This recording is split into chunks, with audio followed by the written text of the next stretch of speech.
not sure about singing with earphones on. Okay. Um, Goodbye, Joe. We gotta go. Me oh my oh. We gotta go. Pull the Piro down the bayou. My Yvonne, the sweetest one. Me oh my oh.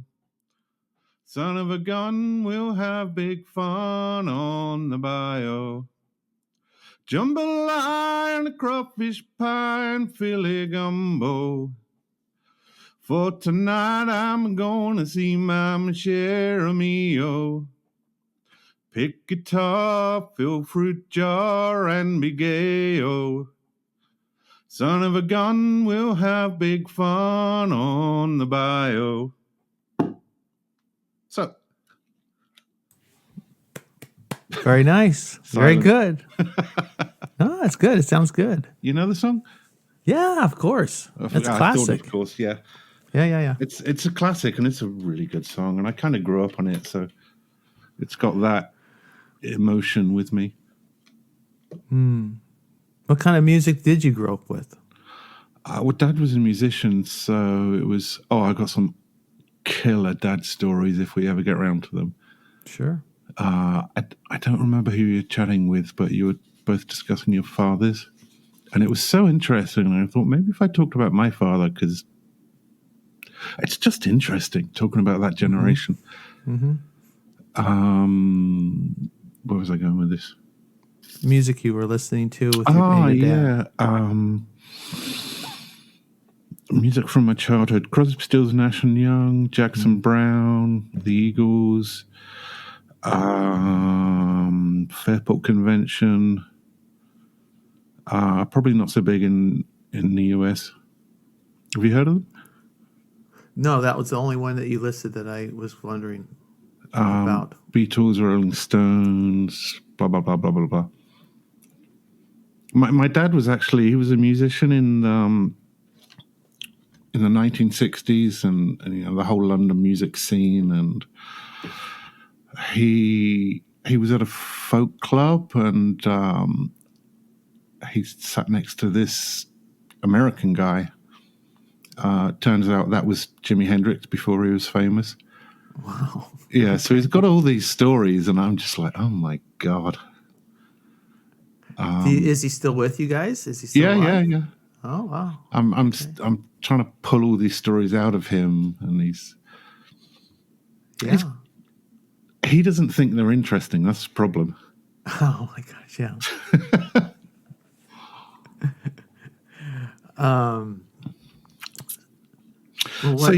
Sorry. No, go ahead. Keep going. There's a few things I wanted to talk about. I wanted to add just two more things. Remember last time we talked about relaxation? Yes, you wanted to develop that and feel like we didn't quite... Not develop it, but just... Okay, one more thing I can point out by question. In my opinion, everyone on the planet looks more beautiful when they're sleeping. Why is that? I'm not going to answer that. I mean, the question's obvious. No, it's an interesting question. Go on. Why do you think they're more? Why would they be more beautiful sleeping, in your opinion? Because the only thing that I would say is one of the most beautiful features of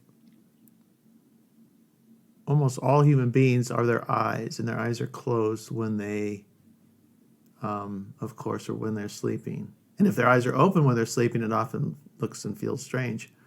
That would be weird. Yeah.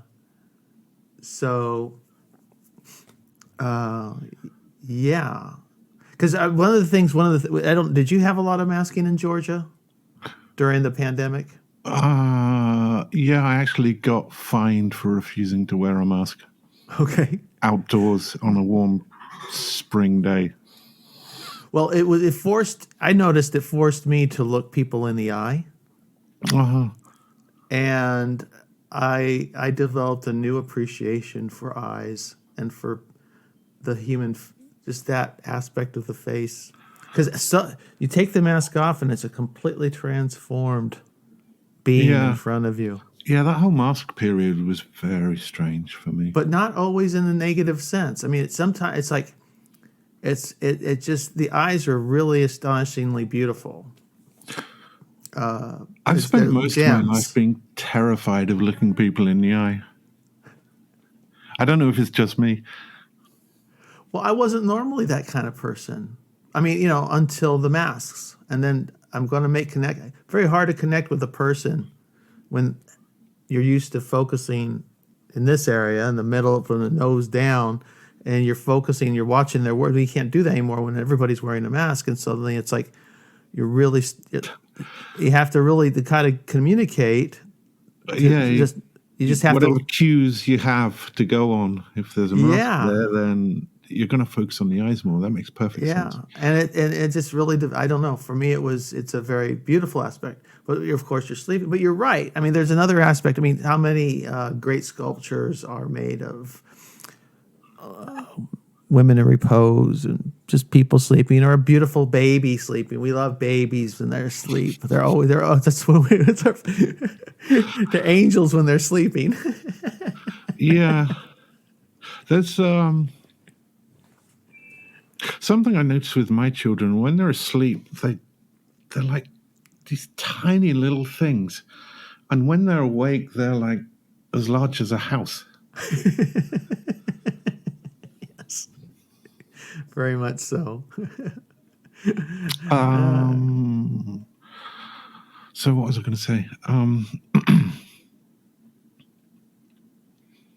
So I read the comments of our last conversation, and I said I don't like the word relaxation, but we'll go with it. And people offered alternative words, and the whole conversation seemed to have been accepted, or whatever the word is.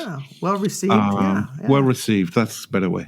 And some people offer these alternative words. I have found an alternative word that sits better with me, Okay. and that's the word peace. So when people are sleeping, they're more peaceful. Yes. And there's something beautiful about someone who is peaceful, I think. Because you've let go, right? Yeah, there's no tension, there's no worry. They're just very good. There you go. Okay. So yeah, instead of relaxation, we'll go with peace. But the other thing I wanted to just highlight, I mean, I kind of said it, but we don't pursue relaxation. We don't pursue peace. We have our aim, and if we're more relaxed, if we're more peaceful, then that will help us get towards our aim. But peace isn't the aim in itself. It's just useful for when we are pursuing something. Does that make sense? I'm not sure you agree. Can you just keep going with it? No, that was it, really. I'm just trying to.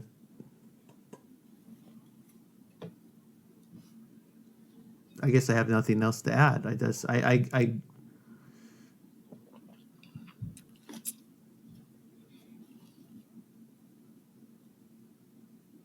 Well, here's something.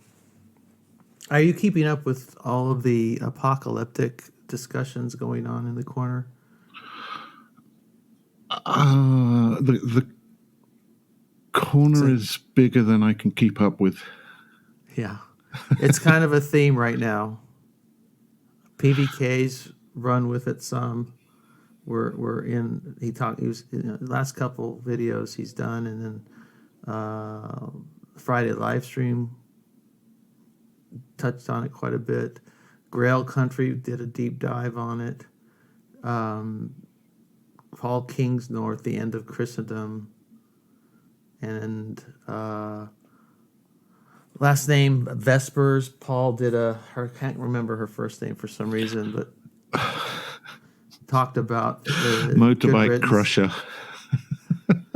Say again. Motorbike Crusher. What does that mean? There's a motorbike called a Vespa. Oh, and her name is something like motorbike. Vespa Stamper. Vesper Stamper. Yes, that's it. Motorbike crusher. Sorry, it's No, just silly. it's just a.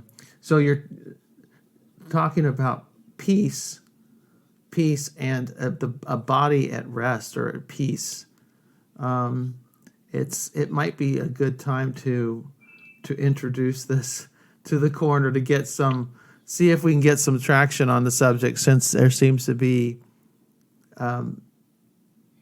quite the opposite going on in the flotilla, as they call it, or this little corner, this fellowship of people, talking heads and channels and whatnot. Because this whole business of this apocalypticism, and it's becoming an ism, I fear, as opposed to just an observation. When I used to live in London many years ago, near my house there was some graffiti on the wall, and it said, "Every ism is a bad ism." And I think there's something true about that. Yeah. As soon as it becomes an ism, it's just like, dismiss it, throw it away. And it can become a self-fulfilling prophecy, right? I mean, to some degree. Oh, look, we were right. Well, you kind of made it right by just your actions, right?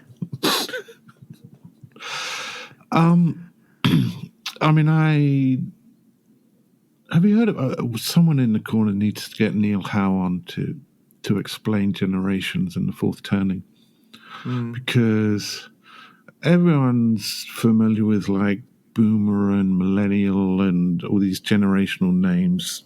Right.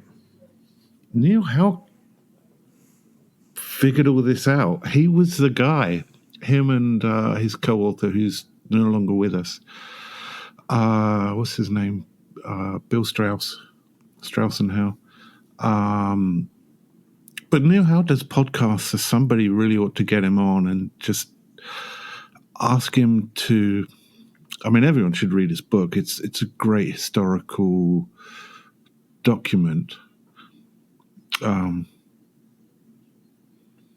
yeah, somebody, if you're going to use words like millennial and boomer and blah, blah, blah, you really ought to know where all these things came from and all the research that Neil Howe did that sits behind it, because it's just unbelievable. But basically, we're in a fourth turning, and what that means is everything's going to shit. And it's going to continue for the next 6 or 8 years. Yeah, I think it came up last time we talked. Probably. It's something I'm obsessed with. Is obsessed too strong? No, I don't think so. Well, I actually have I looks like I've got an author that's going to come on of another book not related to the fourth turning, but it's so maybe I'll reach out at some point. I'll have enough clout to attract an author, probably not of that caliber, because that's a famous book, but we'll see. You never know. Sometimes they reach down, and we'll do a interview with a plebe. I don't know Neil Howe, but he seems like a very nice chap. Yeah, most of them are. Most people are. Most people are. Yeah, it's just one of the problems with getting famous is you start putting guards on the walls, and so to reach out to them, you have to get through the guards, and it's just difficult. Right. So you're really feeling this fourth turning, though, in Georgia, right? Politically? No, well, in my opinion, Georgia went through the fourth turning in the 90s. Oh. So they're currently in this boom period where everything is just fantastic. So this is like the US in the 1950s, where everything's just going, everything's great. These are short cycles, though. You know, I think of turnings, right? Big turns. In Indian philosophy, you have the yugas, right? And these go on for eons sometimes. But it's the same idea. Yeah, I mean, the Strauss and Howe generational model is, I'm going to, okay, so they didn't say this is just me. So for me, it coincides precisely with the 84-year cycle of Uranus going around the sun. It takes 84 years. For approximately 7 of those years, Uranus is in the constellation of Gemini, the twins. And whenever Uranus is in Gemini, bad things happen. So, for example, the last time we had World War II.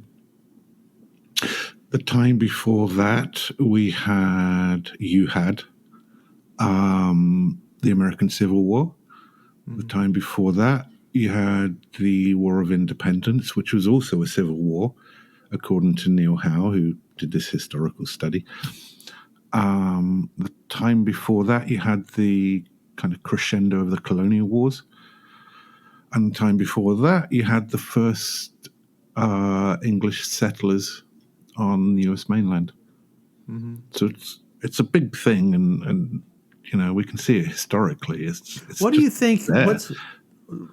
Could it be that we just human beings and civilization, get tired with the status quo, so we just have a kind of internal clock, or that works generationally, and what's the mechanism by which events turn? That would be a great question for Neil Howe. Gurdjieff hints at cycles, but he doesn't really go into specifics. But he basically says that planets give off certain energies, and when planets kind of get too close to each other, then they start like vibrating against each other and stuff, and that causes anxiety in humans. So we get more stressed, and because let's just say it, because we're not mature enough to handle these cycles, we just go crazy and start killing each other. So, yeah. But you also said, though, that the fourth turning happened in the 90s for Georgia, and in America, the 90s were almost like the 1950s for America. It was kind of our last big hurrah before 9/11. And then, yeah, the American cycle ties in with Uranus. Eastern Europe, Russia, Georgia, there seems to be a 20-year shift. I can't explain it, but it appears to be true. And it ties in with the First World War, which makes no sense. And nobody even knows why England entered the First World War. It's just crazy. But it was an Eastern fourth turning, as far as I'm concerned. And it just dragged Western Europe into it. that's funny. That's a subject that's being discussed quite. It's England's or the UK's joining. Did they call the UK back then, or was it just Great Britain or the British Empire? Probably the British Empire. Great Britain entered the First World War. Can we not go that name thing because nobody understands it? Nobody. That's okay. That's good because I don't understand it. If you could shed light on it, it'd be great. No, I can't. It's just weird. Okay. Well, the British entered World War One, and it's being this Dominic Sandbrook, the historian. He could probably explain it. Well, he's trying. He's kind of reopening that can of worms, and asserting that the British should have just left well enough alone, let Germany win, and be done with it. but it seems that would have had consequences too that probably would have ricocheted in all sorts of directions because it it was a kind of populist revolutionary act of terrorism that initiated events in it was Serbian nationalists, right, in Sarajevo, Yeah. who assassinated Franz Ferdinand, and I don't know how expanding the German Empire or reorganizing European empires would have necessarily changed the course of the 20th century any more than it. I mean, I don't know. It's all I don't counterfactual. know. But It's not something I've read up about enough to be able to comment, really. right. But anyways, the subject of the British entry into that war is a hot topic again. Oh, okay. 100, I didn't know. 110 years later. What the hell were they thinking? Well, and then people, you have people, a lot of people in the corner who think the United States has no business being involved in Ukraine. And then you have, and then you got to wonder. I don't want to go in that direction. I'm sorry. Okay. Too close to home. Actually, yeah, because Georgia is 20% occupied by Russia. So Yeah, it's actually very close to home. right. But I don't want to. I don't No want to go joke. there. But one thing I do want to share actually. I did the whole researching my ancestry thing a while ago, and one of the characters is my great grandfather, who my grandfather hated with a passion. He was, quote, a very bad man. And I was really curious about this. I think everyone should research their ancestry because it brings history to life. You find your great grandfather, for example, and then you think about the events that were happening at the time and how it influenced his life and stuff. And history becomes very alive, and it's just a wonderful thing. Everyone should research their ancestry. But my great grandfather fought in the First World War, and he was a runner. And I don't know how known that occupation is, but it's before telephones, basically. So they'd get guys who could run fast. Mel Gibson did a film about this some time ago. So you get the guy who could run fast, and he'd go from the officers' tents to the trenches, and then back again, just running back and forth. And I think my great-grandfather was quite a nice chap before the war, but afterwards he certainly wasn't. And I'm thinking, okay, so he's seeing how the officers live, and then he goes into the trenches and he sees how the troops live, and this contradiction probably had a really big impression on him. And he went bad. And then I suddenly thought, hang on a minute, wasn't there a guy on the German side who was doing exactly the same job as my grandfather, and he kind of went off the rails as well? Hitler. Interesting. Hitler and my great-grandfather had the same job on different sides of the line in the First World War, and they both went really bad. Yeah. Wait. So it's hard to go as bad as Hitler. Well, my great-grandfather came home after the war, and he joined, what would you call it, like a street gang, like a mafia type thing. He went in that direction, and there's lots of stories that my grandfather shared that I'm not going to bore you with, but he wasn't the nicest man on the planet. Let's just leave it there. But I think he got poisoned by the First World War. Yeah. Well, it did. There's no question that war, and that war in particular, but war in general, poisons minds. It's one of the many costs It's Yeah. well, I think where we're at now. It was a concern I had with the uh, Iraq invasion and this kind of state of perpetual war the United States has been. We've I think we've poisoned our culture with violence abroad.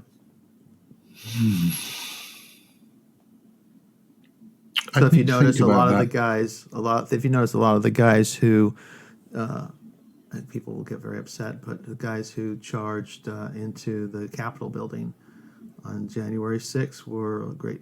Many of them were military veterans, disgruntled and just in, but and then a lot of them are younger guys too who pick up on it. You know, you don't have to see combat to necessarily be influenced or emotionally impacted by violence. That I think it has a way of working itself because these people come home, right? And they come home and then their families see things that the children, wives see things that the rest of the world never experience. So I really, really don't want this conversation to move into politics and stuff. Not because I have any side, but because it doesn't interest me too much. Sorry. No, I don't think we're talking about politics. We're talking about Yeah, but how what you were events saying, shape I really human need to beings. think about because I've not thought about it before, so I can't say anything. Well, there's something in America that's changed. But it's on the left too, because the summer before January 6th, 2021, the summer of 2020 was pockmarked with a lot of street violence on the left.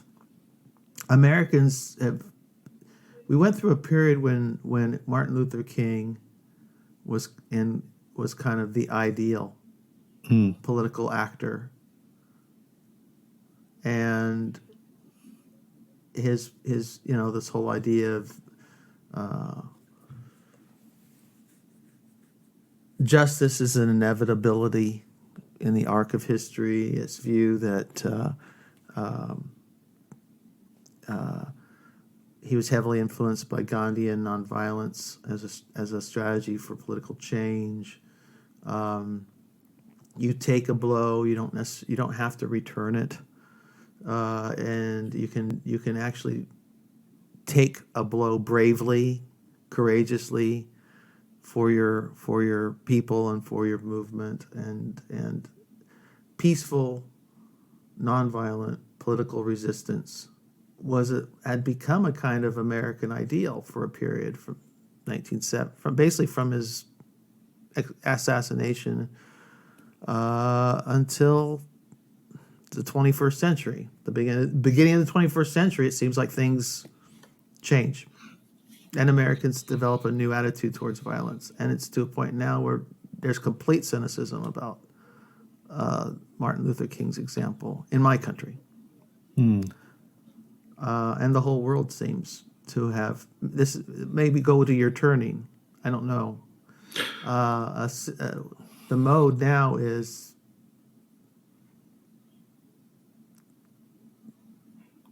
quite the opposite. Anyway, you can pick up on that or go in a completely different direction.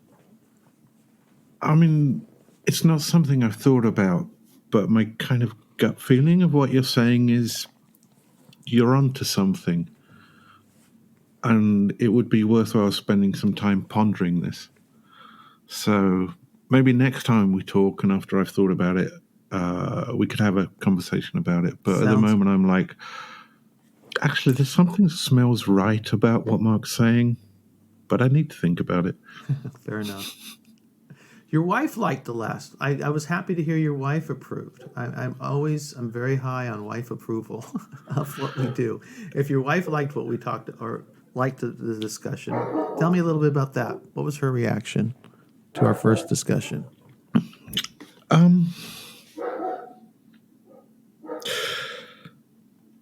Okay, so I was gonna share a couple of conversations I had with my wife with you. So maybe if I do that, that would answer your question. Mm-hmm. Okay. So both of these conversations I want to share shocked me, but okay, let's start with the first one.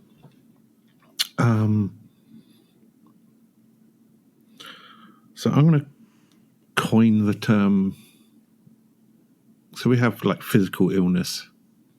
I'm going to coin the term emotional illness. So I used to suffer from this emotional illness that I'm going to call "It's all my fault." And it sounds ridiculous if you've not suffered this, but if you have, it'll just like, yeah, that's exactly it. So yeah, one of the examples my wife gave, if a baby next door is crying, somehow that's my fault. If a car crashes outside our house, somehow that's my fault. And I could twist reality in such a way to make it my fault. If a bridge collapses in New York State, somehow that's my fault. It's everything is my fault. And I call it an emotional illness because it is, but I cured myself of it. But what shocked me a couple of weeks ago, my wife described exactly this illness, and she has it. And I'm like, oh my God, this is a thing. I wonder how many other people suffer from this. So the reason I wanted to share was maybe anyone listening can put in the comments if this sounds at all familiar to them. It's all my fault. Because I think it is a thing. If both me and my wife, I had it, I cured myself. I'll explain the cure if you want, or how I cured myself. But it appears to be a real thing. And what the cure was, well, firstly, recognizing that I had this problem of just blaming myself for all the woes in the world. And that's quite a heavy burden, and it can be exhausting, and people who have this can be knocked out by some kind of event happening somewhere, and they blame themselves, and it's just exhausting. So the first step of cure is to recognize it.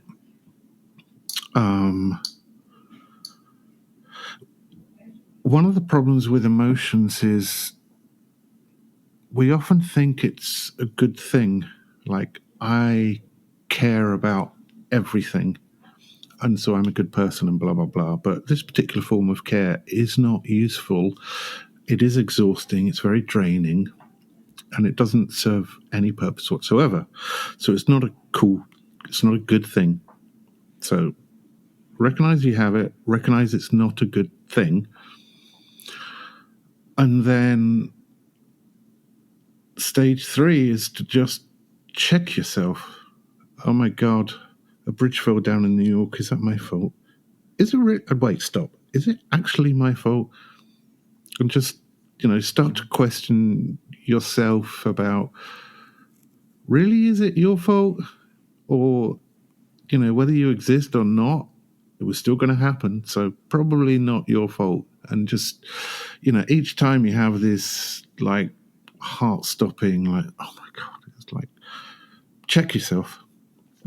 And then, after time of doing this and checking yourself, you stop worrying about all these incidents that happen that are wholly unrelated to yourself. Does that Where do make you sense? think it comes from? Yeah. Where do you think it originated? Were you always like that? As long as you can remember, or did it begin at a certain stage? Good question. I'm just going through my memories right now to see if I can find any pattern. Definitely didn't have it in my childhood.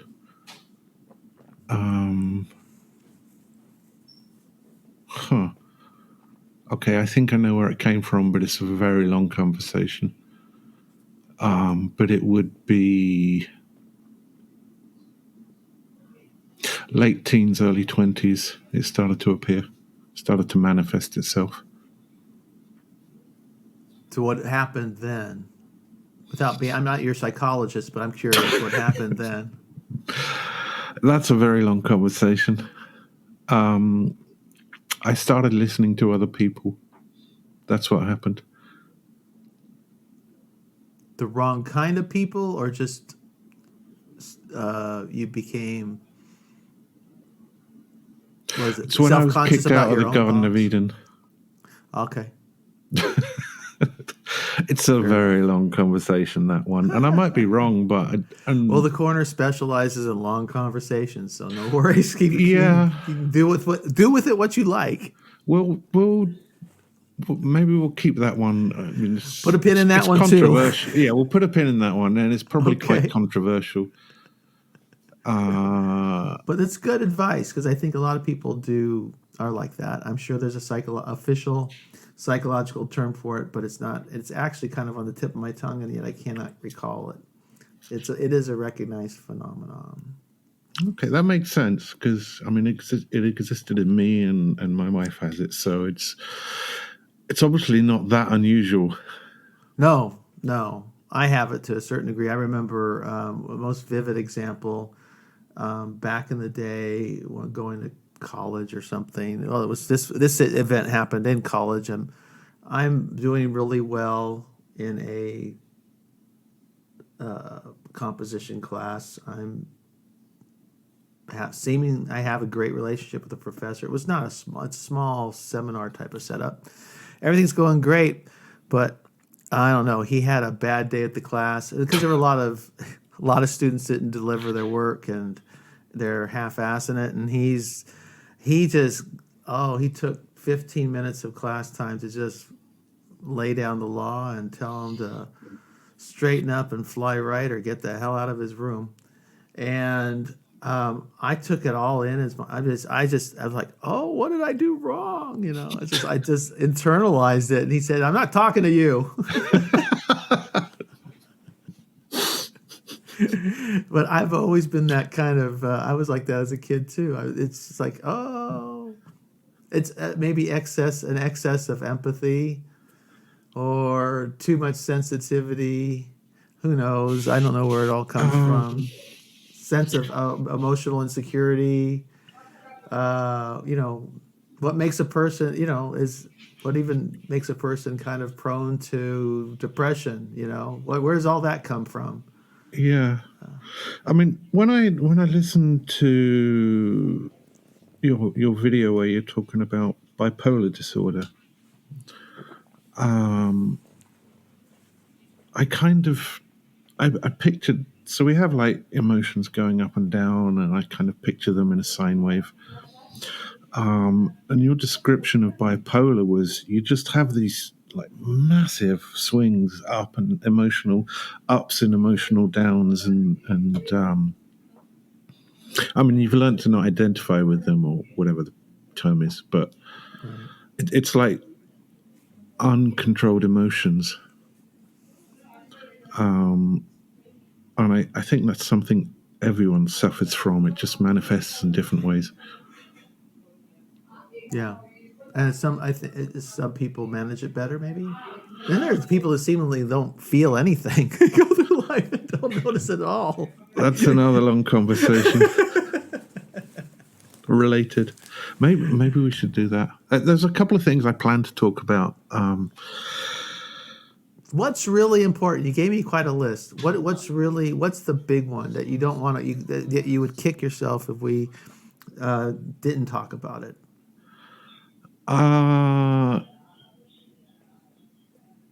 Well, hopefully we're going to have more conversations. So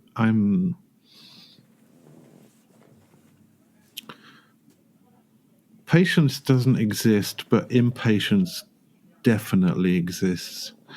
And I'm not impatient to speak with you, to share my ideas. Not my ideas, things I've been chewing on. I did want to share another conversation I had with my wife, because it'll give any listener a better idea of where I'm coming from. But the last 5 words of the conversation that my wife said just blew me away, and I think it's something that is useful for everyone to ponder. So what happened? A friend of my wife recommended a book to her. And my wife said, "Mark, have you heard of this guy, Eckhart Tolle?" And I'm like, "Yeah, I know the name. I've not studied him much. Maybe I've watched a YouTube video or 2 of his, not sure, but I don't know a huge amount about him, but he kind of passes the smell test, if that makes sense. Mm-hmm. He seems okay, from what I can tell, without actually having studied his teachings in depth. So she's like, okay, I'll read the book. So she gets through the introduction and says to me, he talks like you. And I'm like, okay. And then she says, but he's better at communicating.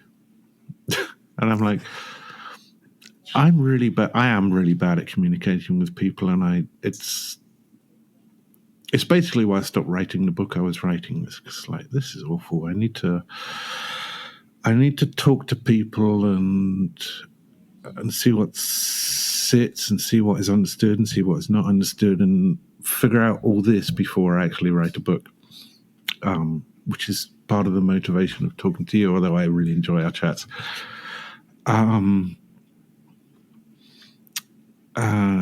So my wife is from a region of Georgia called Kartli, and it's said of Kartli women that they have quite a sharp tongue.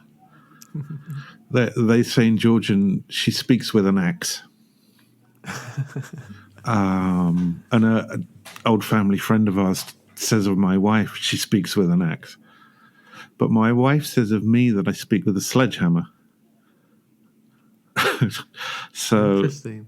And I try to be as gentle as I possibly can, but normally I just shut up and explain to my wife stuff, and then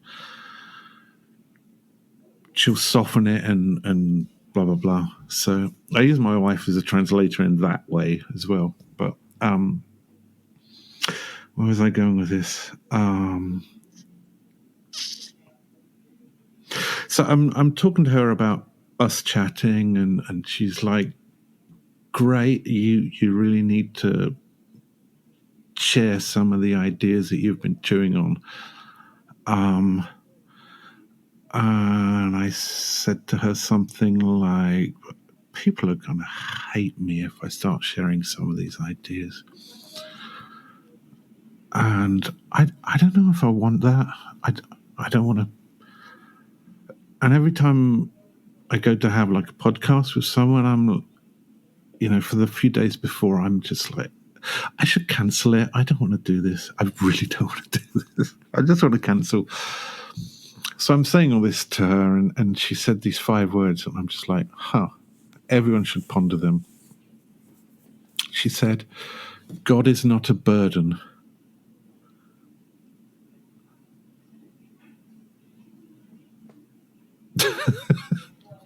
And I'm like, I need more faith. There you go. Now you're talking. Yes, exactly. She has more faith than I do. Well, I don't know about that, but she's right. Well, and it's the idea of I need to have more faith. Yeah, I need to have faith in your listeners that they're not going to hate you. I don't need know. to have faith in yourself that you can withstand any hate that comes your way. That would be useful. I've gotten my share of both, but you'd be astonished. I've gotten far as quote unquote controversial as I am in this little corner. I've gotten 9 yays for every nay.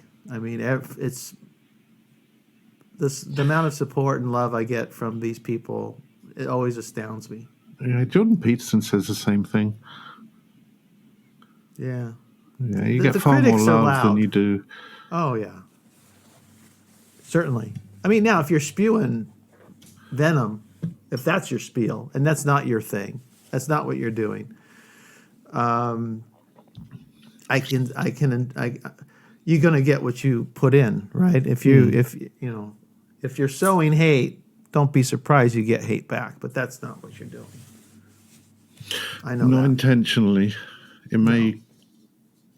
I don't know. So Eckhart Tolle, did you read him? Or was this, she No, read I've not. him? I think she's still reading it, but she quite likes him. Which book of his did she pick up? Do you want me to ask? I have no idea. Power of Now is the one I'm most familiar with. I'm just curious. Just Yeah, give me go a ahead and second. ask. Yeah.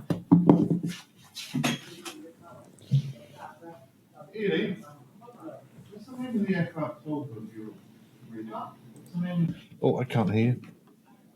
The Power of Now. The Power of Now. Yeah, it's good. So I guess you're familiar with him then.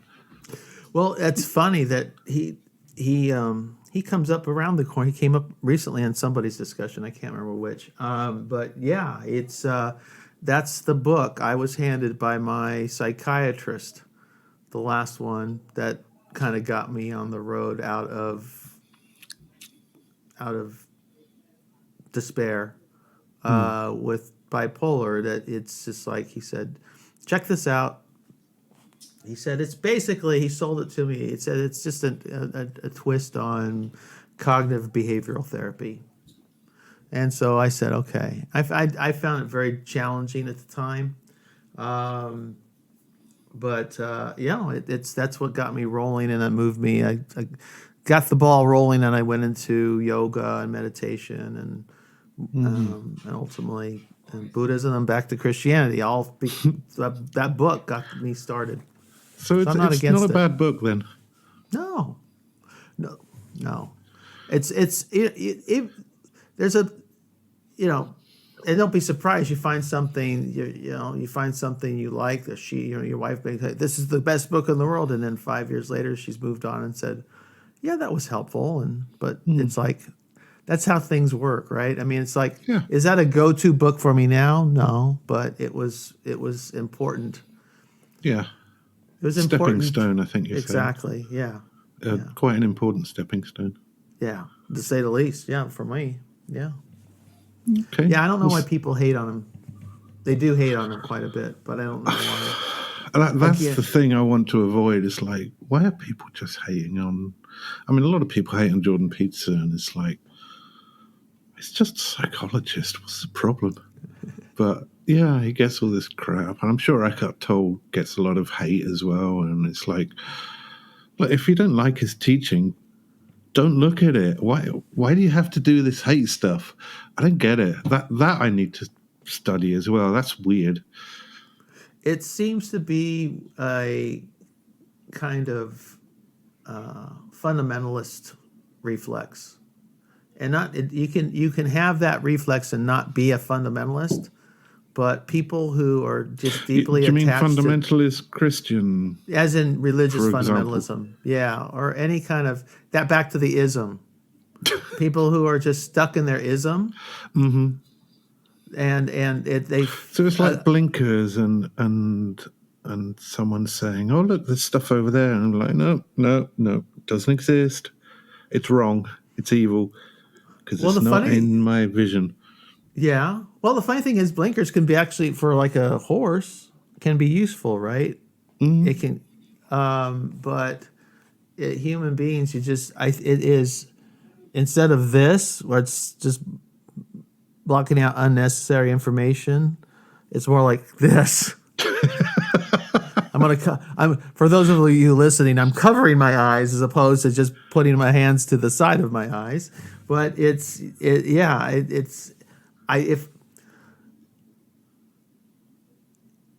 if there is something that helps people in a profound way that isn't Jesus or explicitly Jesus or explicitly Muhammad or explicitly my politics or my this or my that, my favorite brand of soup. It's then I'm threatened, right? Because it's like I got saved by X, whatever that is. And so they freak out. And so and Eckhart Tolle has promises big results, and he often produces real results for people who delve into it. And it's extremely simple philosophy when you really boil. He just takes it to its kind of logical conclusion, particularly in The Power of Now. So he takes it to a kind of logical extreme.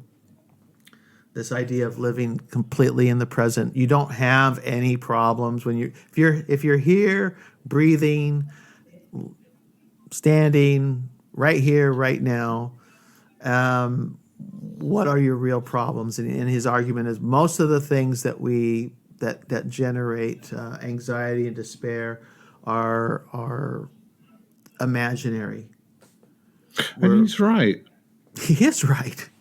Absolutely.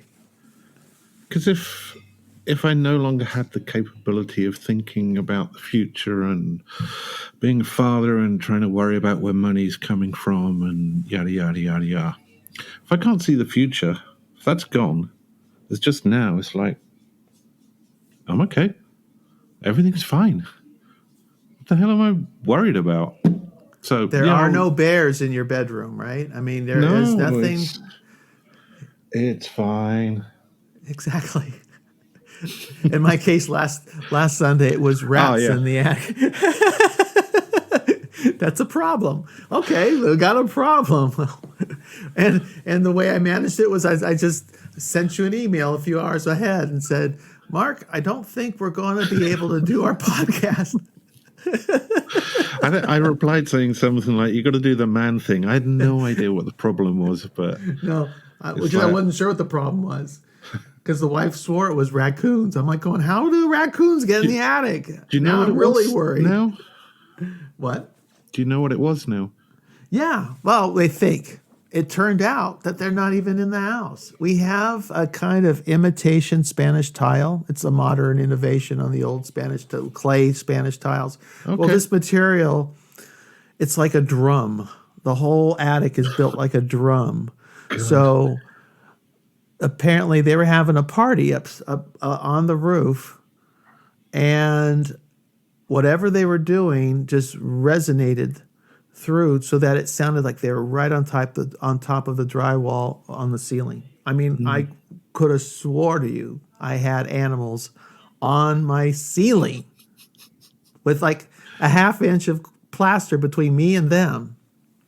And no, the guy said it's clean as a whistle in there, and I'm like, great. And on top of it, because I broke my shoulder earlier in this year, I have very limited mobility. So what I would have normally done is kind of gritted my teeth, put on a face mask to protect myself from any possible particles in the air, and goggles, and then manned it up and gone into the attic. Well, I did. I started the process, but I suddenly realized, I only have half use of this arm.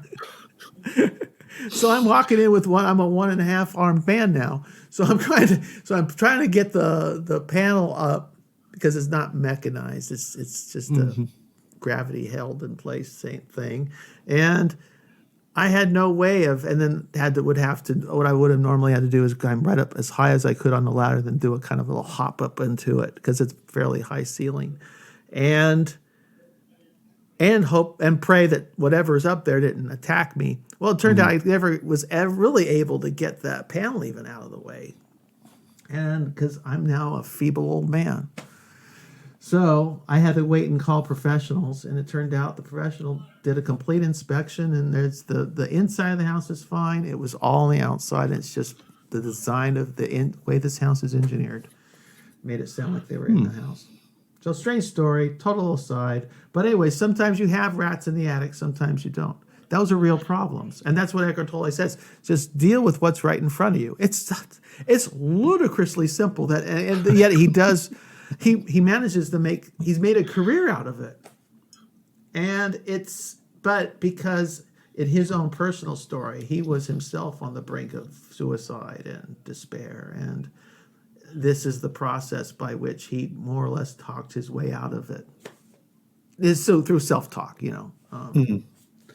and so yes, all the stuff you're doing, recognizing your little annoying peccadillos that drive you crazy about worrying about how people react to what you say and worrying about, it's all part of it. So it's probably a good book for you too. Yeah, my wife's encouraging me to read it, so it's probably going to happen. Yeah, always listen to your wife. Best advice in the world. Husbands, listen to your wives. It'll really will save you so much hassle. It'll probably delay divorce. If you don't listen to it, you're going to get a divorce, and it's going to be messy. If you do, maybe you won't get that divorce. You just be happier in general and wiser. Yeah. I don't know, maybe a few years ago I had to start wearing glasses, reading glasses. Mm-hmm. And since I've got them, I'm really off reading books. And I don't know if I'm unique in that, or have you been through that? Oh yeah, I've got the whole reading glass feature, and I've got a little bit of everything going on with my eyes. But yes, it's annoying, and it is what I do most of my reading on a screen. It's because you can zoom. I can zoom, and then the backlight helps too. I notice it's what I need on a page for me to read for long periods of time with pages. I just need lots of light on it, and that seems to help. Yeah, it's a frustration of mine. It just irritates me, and I'm just like trying to get the book at the exact distance, the perfect distance, so we can actually read it. And I'm just like, I can't be bothered to read. You might want to make sure you got the right level of magnification on the reading glasses. That if that's off. Well, I keep jumping up. So these are the second pair, and they're like twice as strong as the first pair, and I guess they're going to go too weak, and I'll need to get another pair even stronger, and that frustrates me as well. It's like, man, getting old sucks. It does. You're just getting started. I know. Yeah, there was a period. All of a sudden, I'm walking. I knew I was getting old when Southern California, where I live. I'm on the outskirts of LA, and so it's less populated, but there's still 4 million people within the 2-county area I live in. So just 4 million people. That's the population of Georgia. Exactly. Right. Exactly. So you get all kinds of characters. And it's not as scary as LA. I mean, LA can get some real characters. Our characters are relatively minor, but I'm walking across a parking lot. I don't know, what would it be? Maybe 50 meters across or something like that. And I'm trying to use units of measurement that you're familiar with. I'm an engineer. I'm good with all of them. Oh, you do them all. Okay. And so, there's intimidating guys on the other side, but I've got to go from here to there, right? And back in the day, I went from here to there and did not think twice about anybody or anything. And I'm like, but I'm hobbling this time because I'm old. And I'm showing it, and I'm like going, I feel really vulnerable right now. I became acutely aware of my vulnerability in that moment. And I hadn't felt that since I was a kid getting bullied, right? By, when it was in a lot of fights as a kid, just because I was a target at that time. And I hadn't felt that feeling in a long time. I'm like a grown ass old man at this point going, wow, okay, this will be interesting. And I just decided, well, is today a good day to die? Okay, it always is. So forward, because I've got to go from here to there. It's either that or turn around and go back to my car. And I'll be damned if I'm going to turn around and go back to my car. I rather. I love that American spirit thing that you're conjuring now. is I'll that be very American? damned. You don't have that in the UK. You got some tough characters in the UK. And I'm guessing you got some tough characters in Georgia. I mean, Georgia went through the 90s and, the Soviet collapse and civil war and stuff, and that created some really, really strong characters. And most of them are my wife's generation, and a lot of them are friends of mine. And they're pretty tough guys. Yeah. But in England, not so much. I just imagine your soccer stadium. All the scenes I see in soccer's, well, we call it soccer, football stadiums. All the football hooliganism that the UK is notorious for. There's nothing particularly admirable about being part of a mob. It's not a show of strength to be part of a mob. I think it's cowardice, to be honest. But So it's an a different individual kind. doing his own thing, that's something. Being part of a mob is whatever. Interesting. That's a good point. So that's a sign of weakness, right? I mean, that kind of behavior. Yeah. It's not something I find admirable at all. But when one guy is like, okay, I got to do this, I'm going to do this, and he goes, yeah. So did anything happen when you did your... Absolutely nothing. No, it was all in the moment. Absolutely nothing. Oftentimes I find it's occasionally you have to stare down a character, and you don't know what's going to happen. Mm-hmm. But if you're not looking, if you're not a hooligan, it is a different. There's not courage in that. You're right. Do you know what the Georgian word for hooligan is? No clue. Hooligani. Sorry, that. So they just. So what? Tell me what about your wife's family and friends? Is this kind of your adopted family? Or have they adopted you? Is this something? Are you more of an island? You're just a expat in who? Do you feel alienated from? I don't get the impression you said you feel more at home. Last time we talked, you feel more at home in Georgia than you do in England. Yeah, in England. Tell me about that relationship.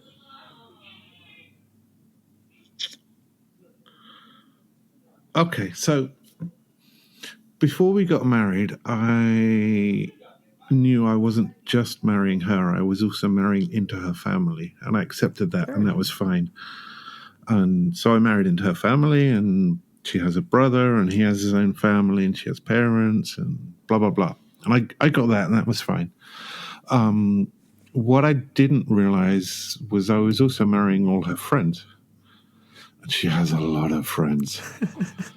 Oh, my God. She's got like 1,000 Facebook friends, and they're all actual friends. It's like, how could someone have 1,000 friends? It's like, no, my wife has 1,000 friends, and they're all close. And it's like, that's impossible. Watch my wife. It's not. It's amazing. So, so I married 1,000 people when I married her. Well, she sounds like a delightful person. I could go on mean now. It's like, oh, bloody hell, if you're married. Well, she does speak with an axe. She's astonishing. Yeah. But we have our fights. Oh yeah. So it's just it's a normal marriage. Yeah, as long as you know when to lose. We both have a lot of respect. We both have a lot of respect for each other, so that's good. You were chatting to someone about marriage. I forget who, but I wanted to add one thing. So the Georgian They have a word for a husband and a wife. So a husband is kamari, a wife is tsoli. But they have a word for, it's translated as spouse, meogle. But the root of the word meogle, I can't remember the Georgian word, but it comes from the English word plowshare. What's a plowshare? Nobody knows what a plowshare is. So if you can imagine, you got two oxen, like plowing, and they've got this piece of wood connecting them on the necks. That piece of wood is called a plowshare. And the root of the word spouse in Georgian comes from this piece of wood. It's like you pull the plow together, that's a marriage. And I think if everyone considered that, their marriage would go better. Yep. Yeah, I was talking. Would it have been a discussion I had with PVK? I guess we talked about marriage. Yes. I just remember you saying, was it Die on the Hill or something? Die. Yeah. Oh, yeah. She's the hill you die on. That was it. Yeah. Yeah, it was something I had said that stuck in PVK's mind. And I'm not arguing with that, but I am saying you pull the load together. Oh, yeah. Oh, absolutely. No question. Yeah, it's funny, these words. Yoga means union. And the purpose of... Oh. Yep. And it's... you go far enough back with it, it's the whole idea is union with God and union with soul and body. And I mean, you can play with these ideas quite a bit. So yeah. How much time do we have? What is time? We've been at it for 1 hour and 10. Oh my God, doesn't time fly? That's why I'm gasping for a cigarette. I can't smoke in this room, so it's just like, and I finished my beer. And okay. Well, if the you're one done, thing you're I done. did want to talk about was, but I think it's a long conversation, so maybe we'll do it next time. All right. Well, what would we talk about next time? How I phrased it in the email was how does God communicate with us? Yes. And I have my thoughts. I've been listening to you and Ron Copperman. And I'm sure Ron has quite a few thoughts on this by listening to how he speaks. I have two ideas, but I think it's a long conversation, so maybe we'll do that next time. Okay, let's do that. Let's make that the focus, because that could be a good discussion. Shame we can't. I don't know if I could ever get the three of us together because of the time difference. It's hard enough just for me to get a connection with him because being 3 hours, he's 3 hours ahead of me. But it would be great. The three of us would be really, because I love Ron. He brings that Pentecostal perspective that I enjoy, and he has some very good insights. At times, it's like, wow, Ron, where'd that come from, dude? Yeah, he's definitely an interesting character. Yeah. The other one, I've forgotten his name, but you suggested that me, you, and him have a conversation maybe about Gurdjieff or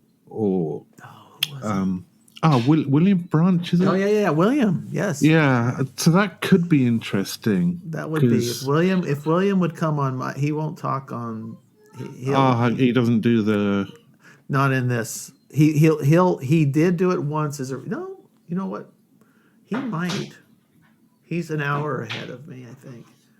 He might actually do. He'll do. I've gotten him to do he won't do a live stream, but he will do. He did one recording with me. He's supposed to do another. He might do a conversation, a 3-party thing. I don't know. I'll pitch it to him. But yeah, okay. Because I'm up for that. Okay, William. We've got an opening. Yeah, that's because it would be 1 hour ahead, so he could get up an hour later than me, and we could make it happen. For those of you Okay. who don't know, it's dinner time or past dinner time for Mark in Tbilisi, And Georgia. and Mark has to go to church soon. I got a little bit more time. Yeah, I'm actually got up early and I, I'm prepared. I could go a little longer if you needed. But you need a cigarette too. We don't want you to go into a fit. I can cope without cigarettes. It's fine. Okay, Well, and let's your not go children there. and family. How's the family? How old are your children, by the way? You probably Uh, told me, but I can't the boys remember. 10, the girls 8. Okay. They're well. My son's upset with me because I had to kick him off the computer to talk to you. Oh. It's good. He needs less screen. It's my biggest fight with my son is screen time, and it kills me. This is why I say I'm a bad parent, because I just get tired of fighting with him. Just trying to get him to just not spend his whole life on the screen. And it breaks my heart to watch him, and just like, oh God, what do I do here? How do I do this? And I like it when they smile. So Sure. it's just, this is my biggest challenge. If anyone has any advice, love to hear it. Daughter's wonderful. My wife's wonderful. She's well. We're all well. We've had a lot of death get thrown at us recently, and I'm wondering if at some point we should have a conversation about death. Not in terms of, the Buddhists think this and the Christians think that, but just the up close, personal. This close friend of mine died, and this is how I felt, and this is how I went through it, and that very personal relationship to death and the confusion, because nobody knows how to behave at a funeral. It's like, so we've had quite a few deaths recently, and we're bloody exhausted. So I don't want to do the death conversation today, but maybe some other time when you're ready. If you're up for it. I mean, it's a tough conversation. I've noticed PVK kind of tries to smuggle it in sometimes, but I mean, PVK's a good person to talk about it because he's a pastor, so he gets to be close to it a lot as part of his job. However, because he's a pastor, everyone's a bit suspicious. There are a lot of people who are suspicious of him because he is a pastor. I don't feel it myself, but I don't feel it either. People do get that reaction, and I'm not sure why. Is it they're afraid of being sold something? Yeah, I'll give you another Gurdjieff quote. If you want to lose your faith, talk to a priest. Depends on the priest. It does. That's my experience. It's one of his phrases. It still amuses me. If you want to lose your health, talk to a doctor. If you want to lose your teeth, talk to a dentist, etc. That's funny. I don't know. There's I had some an implant truth put in in, it. so I could. There is.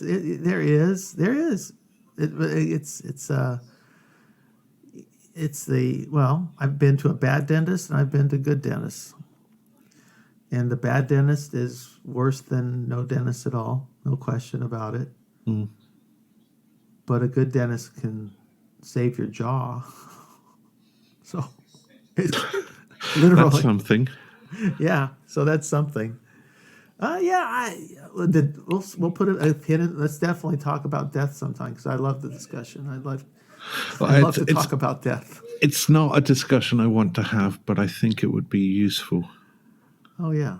I mean, Well, I don't even want to do any of these discussions. It's like, actually, I think this would be useful, and let's talk about it. And as we said in the email, let's talk about because